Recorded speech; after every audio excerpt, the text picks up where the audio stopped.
అదే RTV app వార్తల్ని క్షణాల్లో చదివే అవకాశం ఉంటుంది. ఒక న్యూస్ పేపర్, ఒక టెలివిజన్ ఛానల్ మీ చేతుల్లో ఎప్పుడూ ఉంటాయి. వీరనారాయణపురంలో కన్న తల్లిని అతి కర్కశంగా ఏ విధంగా చంపినటువంటి స్థితి ఒక్కసారి మనం చూస్తున్నాం.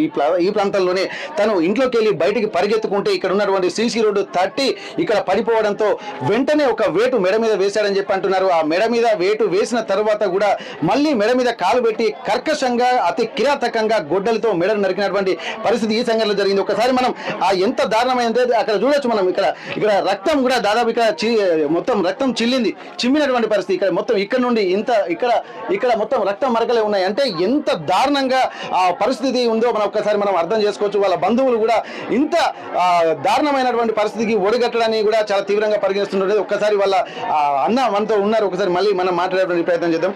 నిజంగా ఇక్కడ సంఘటనా స్థలాన్ని చూసిన తర్వాత ఇంత కర్కశమైనటువంటి మానసిక స్థితిలోకి ఎందుకు వెళ్ళారు? అసలు ఒక అంతర్జాతీయ మహిళా దినోత్సవం రోజున కూడా ఈ రోజు జరిగింది, కానీ నిన్న ఒక రోజు ముందే అంటే ఇంత సంఘటనకు ఎట్లా చూస్తున్నారు మీరు? ముందుగా ఆర్టీపీ వాళ్లకు ధన్యవాదాలు. మా సొంత చెల్లె ఎంత ఘోరంగా అంటే ఇలా ప్రపంచ స్థాయి ఇలా మహిళా దినోత్సవం జరుపుకుంటున్నారు. ఇదే రోజు మేము బాధపడుతున్నామంటే వాడు ఎంత కర్షకంగా నరికి చంపిండు అన్నది గొడ్డలతోని చాలా బాధగా ఉన్నారు. ఊరు కూడా అంతా చాలా బాధపడుతున్నారు సార్. దీన్ని వాళ్ళు ఏం చేసి లేదు, మా అందరు కలిసి మనం ఉరి తీయాలి తప్ప వేరే ఆప్షన్ లేదు ఇక్కడ. దయచేసి చెప్తున్నా, మా చెల్లె తర్వాత వాడు పోవాలి అంతే. మేము అంతకు ఆత్మశాంతి మా చెల్లె జరుగుతుంది కాబట్టి నేను కోరుకుంటున్నాను అంతే. ఓకే, ఇక్కడ ఈ గ్రామంలో వీరనారాయణపురం గ్రామవాసులు కూడా ముక్త కంఠంతో ఈ రేవతి ఎవరైతే చనిపోయారో ఆ చనిపోయిన తర్వాత రెండో శవం ఎవరిదైనా ఉందంటే ఖచ్చితంగా అతని అజయ్దే అని చెప్పి అంటున్నారు. ఒకసారి ఇక్కడ గ్రామస్తులతో మనం మాట్లాడదాము. పక్క ఊరు అండి. ఓకే, పక్క ఊరైనా కానీ ఈ సంఘటన ఎట్లా చూస్తున్నారండి? ఈ మహిళా అంతర్జాతీయ దినోత్సవం ఇది జరగడం దురదృష్టకరం. ఇలాంటి సంఘటనలు మళ్ళా భవిష్యత్తులో జరగకూడదు. ఎందుకంటే ఇక్కడ ప్రతి యువకుడు ఒక మద్యం మత్తులో ఉండి గంజాయికి అలవాటు పడి మత్తుగా పడి ఈ బెల్ట్ షాపులు ఇంటింటికి ఉన్నాయి. ఒక ఊళ్ళో 10 నుంచి 20 దాకా ఉన్నాయి. కాబట్టి మద్యం అందుబాటులో యువకు ఉంటుంది కాబట్టి వాళ్ళు బాధిస్తాయి. ఈ గొడవలు జరగడానికి మూల కారణం ఈ బెల్ట్ షాపులు ఎత్తివేయాలని ఈ సందర్భంగా మేము ప్రభుత్వం డిమాండ్ చేస్తాం. ఎట్లా చూస్తున్నారు ఈ సంఘటన? సార్ బాగలేదు సార్. ఇది ఇంకా ప్రపంచం పుట్టనున్నాయి పెరగనున్నాయి. ఇటువంటి సంఘటన ఏ కుటుంబానికి కూడా సమాజంలో జరగకూడదు. మీ అందరికీ కృతజ్ఞ. ఒకసారి మనం ఇక్కడ గ్రామస్తులు కూడా కొంతమంది ఉన్నారు. ఇప్పటివరకు ఏంటంటే మహిళలతో మనం మాట్లాడినాము, కానీ ఆ మహిళలతో మాట్లాడిన తర్వాత ఇక్కడ గ్రామంలో వాళ్ళ బంధువులు అలాగే చుట్టుపక్కల గ్రామాల నుంచి కూడా ఇక్కడికి కొంతమంది రేవతి బంధువులు కుటుంబ సభ్యులు వాళ్ళందరూ వచ్చారు. ఒకసారి వాళ్ళతో మాట్లాడదాం. అన్న, ఇప్పుడు ఇంత దారుణమైనటువంటి సంఘటన మాత్రం ఇప్పటి వరకు అంటే కన్న తల్లిని ఇంత కర్కశంగా చంపినటువంటి సిచ్యువేషన్స్ కూడా చాలా రేర్గా చూడాల్సినటువంటి వేరే ప్రాంతాల్లో ఉన్నాయి. కానీ ఇక్కడ మీ వీరనారాయణపురం అలాగే ఎల్కతుర్తి మండలంలో ఇట్లాంటి సంఘటన జరిగిన ఎట్లా చూస్తున్నారు? ఇలాంటి సంఘటనలు ఈ రోజు ఇప్పుడే జరిగింది. ఇది ఇంతకు ముందు లేకుండే. అది ఆంధ్రలో జరిగే సంగతి ఇక్కడ మొదలైంది. ఇట్లాంటి పని చేసేవాడు ఇట్లాంటి వాడిని ఉంచకూడదు. ఉంచితే ఘోరం అవుతుంది. ఇప్పుడు వీళ్ళే ఉంటారు, ఇంకెవరైనా పక్కవాడు కూడా నేర్చుకుంటారు ఇట్లాంటి పనులు. ఇట్లాంటి వాడిని బయటికి రాకుండా చేయాలి, లేకపోతే వాడిని ఏదైనా చేయాలి. అట్లా అప్పుడే ఇంకొకరికి భయం పుడుతుంది. లేకపోతే పక్కవాళ్ళు కూడా ఛాన్స్ ఇచ్చే పనులు అయితే సార్ ఇట్లాంటివి జరగకుండా చూడాలి. ఓకే, ఇప్పుడు కాలం మారింది, జనరేషన్ మారుతుంది. పిల్లల యొక్క మానసిక స్థితి కూడా పరిపూర్ణంగా ఉండట్లేదు. ఒక 20-21 సంవత్సరాల యువకుడికి ఇట్లాంటి ఆలోచనలు కన్న తల్లిని చంపాలన్నటువంటి కన్న తల్లి తను పెంచడానికి వెనుకున్నటువంటి కష్టం కనబడలేదు. కానీ చిన్న విషయాలకు కన్న తల్లిని చంపేంత ఒక ఘోరమైనటువంటి పరిస్థితి కనిపించింది. ఒకసారి ఈ పెద్ద మనుషులను అనుకుందాం. ఎందుకంటే వాళ్ళ జనరేషన్ లో ఎట్లాంటి పరిస్థితులు ఉన్నాయి, కనీసం ఇప్పటికి చూస్తుంటే ఎట్లాంటి వాతావరణం ఉంది? పెద్ద మనిషి చెప్పండి. ఇప్పుడు ఎందుకంటే మీరు చిన్నప్పటి నుంచి చూస్తున్నారు, దాదాపు 7-10 వయసు కూడా దాటి మీరు ఉంటున్నారు. ఎప్పుడైనా జరిగాయి ఇట్లాంటి సంఘటనలు? ఎప్పుడు జరగలేదు ఇట్లా, ఎప్పుడేం జరగలేదు. వీడిని ఉంచదు, వీడిని తగిన శిక్ష పెట్టాలి, వద్దు ఇట్లా పని ఎవరు చేయలేదు. మీ కాలంలో అందరూ ఒకరినొకరు మంచి చెడు విచారించుకొని అన్ని జరుగుతున్నాయి, కానీ ఇప్పుడు ఆలోచించే స్థాయి ఇప్పుడున్నటువంటి జనరేషన్కి ఉందా? లేదు. ఇట్లాంటి పని ఎప్పుడు లేదు, ఎవరు లేదే. మన మాట ఆగినా కానీ ఇట్లాంటి పని ఎవరు చేయలేదు. దుర్మార్గుడు ఇట్లా వాడు బయట రాకుండా చేయాలి అంతే.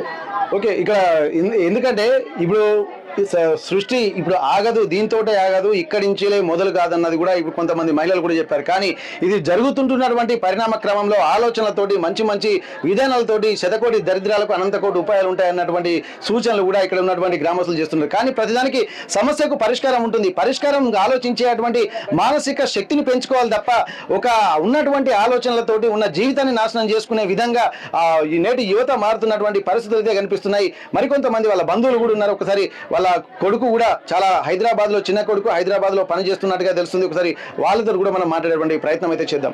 గ్రామంలో ఉన్నటువంటి యూత్ ఏమనుకుంటున్నారు ఈ సంఘటన? ఎందుకంటే ఒక 21 సంవత్సరాల యువకుడు కన్న తల్లినే కడతీర్చాడంటే మిగిలినటువంటి వాళ్ళ తెలిసినటువంటి బంధుమిత్రులు అలాగే యువకులు కూడా ఉన్నారు. వాళ్ళతో మనం మాట్లాడేటువంటి ప్రయత్నం చేద్దాం. చెప్పండి, అసలు ఇంత సంఘటన, దారుణమైనటువంటి సంఘటన ఎట్లా ఎందుకు జరిగింది అనుకుంటున్నారు? అసలు ఇట్లాంటి మానసిక దౌర్బల్యం ఎందుకు వస్తుంది యువతలో? ఈ కొంచెం చెడు వ్యసనాలకు బానిసై ప్లస్ ఏంటంటే తల్లి తండ్రి అనే గౌరవం లేకుండా ఒక తల్లి ఆమె 15 వాళ్ళ నాన్న చనిపోయిన 15 ఏళ్ళ నుండి సాదుకుంటూ వస్తుంది. అయినా కానీ ఆ కర్కశత్వం అతను లోపించి ఈ తాగడం వలన ఇది బాధ్యత రహితంగా వివరించడం వలన సో ఈరోజు ఆమెను చంపడం జరిగింది. అలాంటి వాళ్ళకి కొంచెం గవర్నమెంట్ అయినా కానీ ఏదైనా కానీ వాళ్ళకి కొంచెం ఇలా కఠినంగా శిక్షించాలి. ప్లస్ ఏంటంటే గవర్నమెంట్ ఇస్తాం ఇట్లాంటి బెల్ట్ షాపులు కానీ ఇంకా తాగడం కానీ కొంచెం పోలీసులైనా చొరవ తీసుకొని దాని గురించి కొంచెం ఇట్లాంటి సాయంత్రం పూట తాగడం కానీ ప్రేరేపించకుండా కంట్రోల్ ఉంచడానికి కోసం కొంచెం యువతకు సందేశాలు ఇవ్వాలి అని. ఇప్పుడు పోలీసులు కూడా ఏంటంటే ఫ్రెండ్లీ పోలీస్ అని తీసుకొచ్చారు. ఎందుకంటే వాళ్ళకు కూడా ఏంటంటే మంచితనంతో మార్చాలన్నటువంటి ఆలోచనలు పోలీసులకు ఉంటాయి. ఎందుకంటే శిక్షించడం వల్ల ఉద్దేశం కాదు, తప్పులు జరగకుండా చేసేటువంటి బాధ్యత. కానీ అయినప్పటికీ కూడా ఇంత దారుణమైనటువంటి స్థితిలోకి వెళ్తుంటే మరి పోలీసులు ఏం చేస్తే బాగుంటుంది అనుకుంటున్నారు? కొంచెం ఫస్ట్ ఆఫ్ ఆల్ ఏంటంటే పిల్లలకు అనేది బాధ్యత అనేది తెలియాలి. బాధ్యత అనేది తెలియకుండా పెంచడానికి ఏంటంటే వాళ్ళు చేసిందే ఇష్టంగా అనుకుంటున్నారు, వాళ్ళు చేసిందే కరెక్ట్ అనుకుంటారు. కాకపోతే ఏంటంటే తల్లిదండ్రులను బాధ్యత రహితంగా పెంచాలి. ఇప్పుడు ఆ కాలంలో నాన్న అనేటోడు కానీ అమ్మ అనే కానీ పక్కపండు అరే అంటే చాలు ఒక్కొక్కరు బయటపడి ఉరికేది. కానీ ఇప్పుడు ఎంత బెదిరించినా కూడా ఇలాంటి ఒక జనరేషన్కు ఏం చెప్పినా కూడా మనం వాళ్ళకు పట్టించుకోవడం లేదు. ఇంకొకటి ఏంటంటే వాళ్ళ మైండ్ సెట్ అనేది మారతలేదు. మా ఏజ్ అప్పుడు మేము భయపడేది, ఎవరైనా నాకు ఇట్లా అసలు ఏం చేస్తున్నా ఇక్కడ ఏం చేస్తున్నా అంటే బడి ఎక్కడికో వెళ్ళిపోయేది. కానీ ఈ రోజుల్లో నువ్వు ఏందిరా అనే కాడికి వస్తుంది. కాకపోతే ఏంటంటే వాళ్ళకు సోపతులు కానీ తాగడం కానీ, ఇంకొకటి ఏంటంటే ఇప్పుడు ఈ ఆన్లైన్లో సెల్ గేమ్లు కానీ అన్ని ప్రతిదీ love marriage main important. Love marriage అంటే ఎన్ని రోజులు కానీ పెంచినప్పుడు తల్లి మీద లేదు ప్రేమ, కానీ ఎప్పుడో తల్లిదండ్రుల మీద ప్రేమ లేదు. ఫస్ట్ ఆఫ్ ఆల్ ఏంటంటే తల్లిదండ్రులు పెంచేది ఏంటంటే వాళ్ళు ఏం చేసినా ఇష్టపూర్వకంగానే స్వాగతిస్తున్నాం. కానీ ఒక రోజు అంటూ వాళ్ళకి ఒకసారి కొట్టడం కానీ తిట్టడం కానీ కొంచెం భయం పెంచితే వాళ్ళకి అనేది రావు. బాధ్యత రహితంగా పెరుగుతాను ఎవ్వరు కానీ. అది నేను కూడా కావచ్చు, బహుశా నేను కూడా తాగనని కాదు, కానీ దానికి ఒక బాధ్యత ఉంటుంది. పని చేసి తాగాలి, పని చేసి బతకాలి. ఓకే ఓకే నిజంగా ఎంతైనా కష్టపడాల్సినటువంటి అవసరం అయితే కనిపిస్తుంది. ఇక్కడ బాధ్యత రాహిత్యం అనేది కూడా ఇక్కడ ఇట్లాంటి కారణాలు చెప్పుకోవచ్చు అనొచ్చు. మీరు చెప్పండి సార్. సార్ నేను చెప్పేది ఏంటంటే ఉమెన్స్ డే రోజు ఇలాంటిగా తల్లిని కావచ్చు, అక్కను కావచ్చు, చెల్లెని కావచ్చు, సో మనం ఏదైనా చర్య తీసుకునేటప్పుడు దానికి ఒక బాధ్యత రహితం ఉంటుంది. దానికి బాధ్యత మనం పిల్లలుగా ఏదైనా వాళ్ళను సంతోషపరచాలి. కానీ ఇట్లా సమస్య మర్డర్కి దాకా తీసుకొచ్చేయడం అది చాలా దుర్మార్గతనం. ఏ పిల్లాడైనా ఎవడైనా ఇప్పుడు బెల్ట్ షాపులు ఉంటానే, తాగుతానం తింటానం, ఈ ఏజ్లో ఇచ్చే ఇప్పుడు 21 సంవత్సరానికో 20 ఏళ్ళకో 18 ఏళ్ళకో ఈ బెల్ట్ షాపులు ఉన్నాయి, తాగుతాడు, వాడు బలాదూరు తిరుగుతాడు, తల్లిని చంపుతాడు, తండ్రిని చంపుతాడు, ఎవరిలో ప్రేమించి పెళ్ళాడి ఆ వాళ్ళని చంపుతాడు. ఏదేమైనా ఇది నరరూప రాక్షసత్వానికి దారి తీస్తే తప్ప ఇది కరెక్ట్ కాదు. ఒకటే ఏ యూత్ అయినా చిన్న పిల్లల విషయంలో నేను చెప్తున్నా, మినిమం మీకు ఎంత బాధ్యత రహితంగా మీ తల్లిదండ్రులు మిమ్మల్ని ఎంత బాధ్యతగా పెంచి పోషిస్తారో ఆ బాధ్యతను మీరు తెలుసుకోవాలని నా మనస్ఫూర్తిగా చెప్తున్నా. సో అందరం ఏదో రోజున పోవాల్సిందే, కానీ ఇంత దారుణానికి తల్లిని చంపడం, అక్కని చంపడం, చెల్లని చంపడం, భార్యను చంపడం, పిల్లలను చంపడం ఇది మీ నరరూప రాక్షసానికి నిరూపిస్తుంది. ఇట్లా చేయకండి ప్లీజ్. దయచేసి యూత్ ఒక్కటే అర్థం చేసుకోండి, మన ఊర్లో ఏమున్నా ఏదున్నా మన ఇంటి యొక్క ఫ్యామిలీ ఉంటుంది. మన ఇంటి ఫ్యామిలీ పక్క పొంటి ఒక 4 ఇండ్లు ఉంటాయి. సో ఆ ఆ ఇంటి ఫ్యామిలీలు మన ఫ్యామిలీలు ఒక బాధ్యత రహితంగా మనం మెదలాలి. అంతే తప్ప నీకు ఏం బాధ అయింది, ఎందుకైంది నీకు ఆ బాధ, ఒక తల్లిని కడతీర్చాల్సినటువంటి అవసరం నీకేమొచ్చిందో చెప్పు. నీకు అంటూ ఒక భార్య ఉన్నది, ఆ భార్యకు నీకు కలబడేటువంటి ఒక సంతానంలో మీరు తల్లిదండ్రులు కావచ్చు. అప్పుడు నీ కుమారుడో నీ బిడ్డో ఇట్లే చేస్తే నీ భవిష్యత్తు ఏంటి? అట్లా కాకుండా, ఇట్లా చేయకుండా దయచేసి ఈ తెలంగాణలో జరుగుతున్నటువంటి ఇలాంటి మహిళల మీద ఇవాళ ఉమెన్స్ డే రోజున వాళ్ళ కాళ్ళకు మొక్కి మనం వాళ్ళ కాళ్ళకు మొక్కి మనం దండం తీసుకోవాలి. ఎందుకంటే ఒక సృష్టిలో మూలకర్త తనే, లేడీస్, ఒక మహిళలు. ఎవరైనా మగవాళ్ళు ఏం చేసినా కానీ ఒక మూలకు సృష్టికర్త మహిళలు.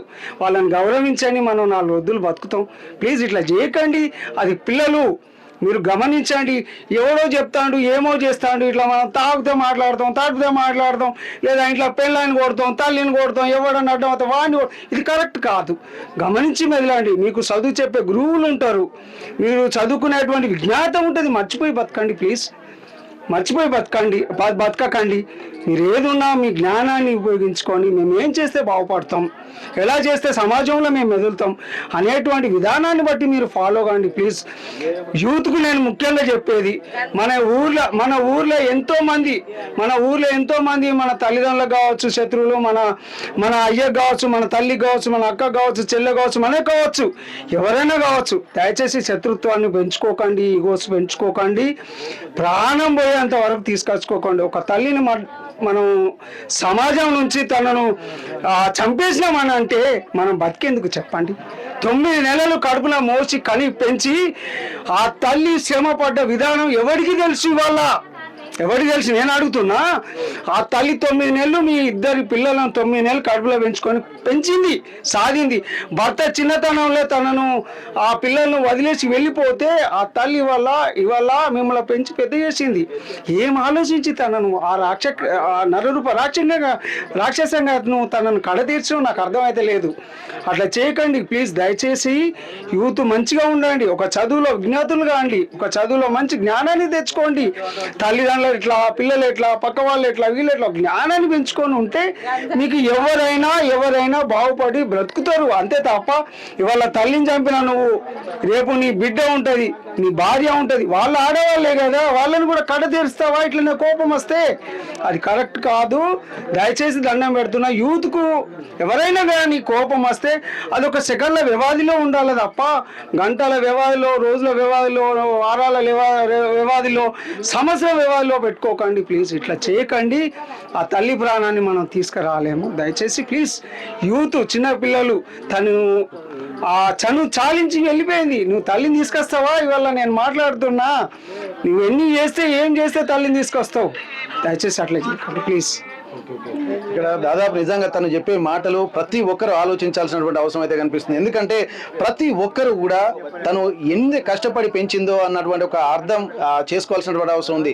తన కష్టాలు ఎవరికి తెలుసు, ఎంత కష్టపడి పెంచింది అన్నటువంటి తను చెప్పే మాటలలో కూడా చాలా దారుణమైనటువంటి పరిస్థితులు కనిపిస్తున్నాయి. కానీ ఆ మాటలలో అంతరార్థం గమనిస్తే తెలుస్తుంది. మానవత్వము, అలాగే కన్న తల్లి మీద ప్రేమ, చదువులు చెప్పినటువంటి గురువుల మీద గౌరవం, ఇవన్నీ ఉండాల్సినటువంటి అవసరం అయితే కనిపిస్తుంది. అమ్మా చెప్పండి, ఇంతవరకు అసలు ఈ సంఘటనను చాలా వరకు తీవ్రంగా ఖండించడం కాకుండా దానికి కారణాలు కూడా చెప్తున్నారు. మద్యము, అలాగే గంజాయి లాంటి పదార్థాలు, అలాగే పిల్లలకి తల్లిదండ్రుల మీద గౌరవం లేకపోవడము, యువత పెడపోకలతోటి సమాజం నుండి దూరంగా వెళ్ళిపోతుంది. అంటే మనుషులు ఉండేటువంటి సమాజం కాకుండా బయట ఉన్నటువంటి ఒక అంటే పశువులా ప్రవర్తిస్తున్నటువంటి పరిస్థితి కనిపిస్తుంది. ఎట్లా అనిపిస్తుందమ్మా మీకు? అదే సార్, గంజాయి తాగుడు, బాగా గంజాయి అలవాటు పడు, మత్తు అది మందు తాగుడు, తల్లిదండ్రులు చెప్పిన మాట వినకపోవడు సార్. బాగా ఇబ్బంది పెడతాను ఇంటికి వచ్చి తల్లిదండ్రులను. చిన్న పిల్లలు చదవక బాగా తిరుగుడుకు అలవాటు పడి, అట్లా కాకుండా బాగా చర్యలు తీసుకోవాలి సార్. బాగా ఇక్కడ ఒక్కసారి సార్ ప్రతి ఊరికి బెల్ట్ షాపులు అనేటువంటిది గవర్నమెంట్ సృష్టిస్తే వస్తుంది. ఒకవేళ వాడు బెల్ట్ షాప్ పెట్టుకున్నాడు, ప్రతి ఒక్కరికి నేను అమ్ముకోవచ్చు, నా పొట్టకూటి కోసం నేను ఏదో బతకవచ్చు అని చెప్పి బెల్ట్ షాప్ వాళ్ళు అనుకోవచ్చు. కానీ ఆ ఏజీ పర్సన్, ఎలాంటి ఏజీ పర్సన్, వాడికి వాడికి ఏ టైంలో ఏజ్ ఉంటే నేను ఎంత వాడికి మందమ్మాలనేటువంటిది ఈ ఆలోచన విధానం యూత్ కావచ్చు, అమ్మేవాడికి కావచ్చు, అమ్ముకోవచ్చు అని చెప్పేవాడికి కావచ్చు. నేను ఇవాళ ఒకటే రిక్వెస్ట్ చేస్తున్నా. సో నేను ఒకటే అంటున్నా, మందు అనేటువంటిది తాగడం ఒక బానిసత్వం కావచ్చు, ఒక బలహీనత కావచ్చు. కానీ ఇవాళ ఒక మత్తులో తనను చంపేశాడా, లేదా తల్లి మీద కక్షతో చంపేశాడా, ఇంట్లో నాకు ఏం పెడతలేదని చంపేశాడా? నేను ఒకటే మీకు రీజన్ అడుగుతున్నా. మత్తులో ఉండాలంటే ఒక బెల్ట్ షాప్ అనేటువంటి ఒక వ్యక్తి ఈ ఊర్లో ఒక 2, 3, 4 ఉంటాయి.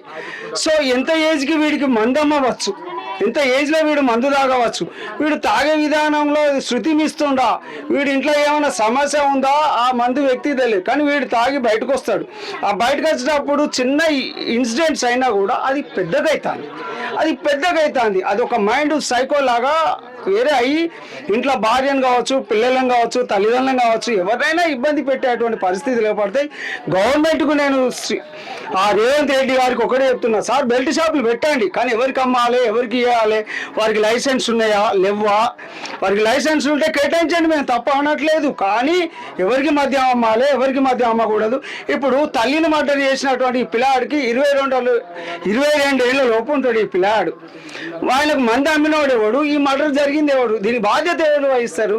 ఆ పిల్లల మీద మనం ఏమాత్రం చర్య తీసుకోవాల్సినటువంటి విషయానికి వస్తే మీరే ఆలోచించండి రేవంత్ రెడ్డి గారు. ఇప్పుడు నేను అంటున్నా, మీరు ఒక్కటే బెల్ట్ షాప్ ఏ ఊర్లు ఉన్నాయి, వాడికి లైసెన్స్ ఉందా లేదా, వీడు అమ్ముతాడా లేదా, అమ్మినప్పుడు వాళ్ళ మీద చర్య తీసుకోండి. వాడు తాగుతుండా లేదా, తాగినప్పుడు వీడు ఎలాంటి చర్యలకు ఇంట్లో లోపడతాడు, ఎలాంటి చర్యలకు ముందుకు పోతాడు అన్నది ఆలోచించి జరా ఈ గవర్నమెంట్కి నేను హెచ్చరిస్తున్నా. ఇవాళ ఉమెన్స్ డే, ఒక తల్లి, ఒక అక్క, ఒక చెల్లె, ఒక బిడ్డ కావచ్చు, ఎవరైనా వీళ్ళు సమాజంలో బాగుండాలని కోరుకునేటువంటి పరిస్థితి. కాబట్టి దయచేసి ఆడవాళ్ళ విషయంలో, మహిళల విషయంలో మీరు ఏదన్నా ఉంటే రాక్షసత్వంగా కాకుండా మంచి ఆలోచనతోటి నిర్ణయం తీసుకోండి. పిల్లలు చాలా చెడిపోయేటువంటి విధానానికి వస్తే బాగు చేయండి అని చెప్పి కోరుకుంటున్నాను. రైట్. ఇక్కడ ఏంటంటే మద్యం అతిగా అమ్మడం అనేది కూడా, అంటే సమయ పాలన లేకపోవడం కూడా గ్రామీణ వ్యవస్థలో ఇంకా దారుణంగా ఉంది. ఒకవేళ ఆ రాత్రి మద్యం తాగకపోయి ఉంటే పరిస్థితి ఇంకో రకంగా ఉండేది అన్నటువంటి ఒక ఆలోచనలు కూడా ఇక్కడ గ్రామస్తులు చేస్తున్నటువంటి పరిస్థితి. మరిన్ని వీడియోస్ కోసం ఛానల్ ని సబ్స్క్రైబ్ చేయండి. లేటెస్ట్ అప్డేట్స్ కోసం వాట్సాప్ ఛానల్ ని ఫాలో అవ్వండి. ఆ లింక్ డిస్క్రిప్షన్ లో ఉంది.